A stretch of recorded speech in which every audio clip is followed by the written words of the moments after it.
გიგა ავალიანის საქმეზე დაკავებული სამი არასრულწლოვანი სასამართლო დამნაშავე ცნო.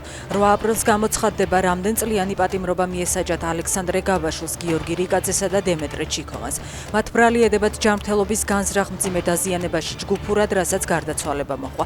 ჯგუფური ძალადობის ორგანიზებასა და მონაწილეობაში. დღეს პროცესზე ბრალდებულებმა საბოლოო სიტყვები წარმოთქვეს, სხდომა დახურული იყო. ბათუმში პოლიციელი სამსახურებრივი მოვალეობის შესრულებისას ქვეით შეეჯახა. ავტოსაგზაო შემთხვევა ჭავჭავაძის ქუჩაზე მოხდა. ადგილობრივი მედიის ინფორმაციით ქვეითი სასწრაფო დახმარებამ კლინიკაში გადაიყვანა. აზოვის ზღვაში ხორბლით დატვირთული გემი ჩაიძირა, დაღუპულია 2 ადამიანი, არიან დაკარგულებიც. ეკიპაჟის ნაწილმა ბორტის დატოვება მოასწრო. ყველა მათგანი რუსეთის მოქალაქეა. გემი ოკუპირებული ხერსონის ოლქის სანაპიროსთან ჩაიძირა. რუსული მხარის მტკიცებით მასზე დრონით თავდასხმა მოხდა. უკრაინას ჯერჯერობით კომენტარი არ გაუკეთებია.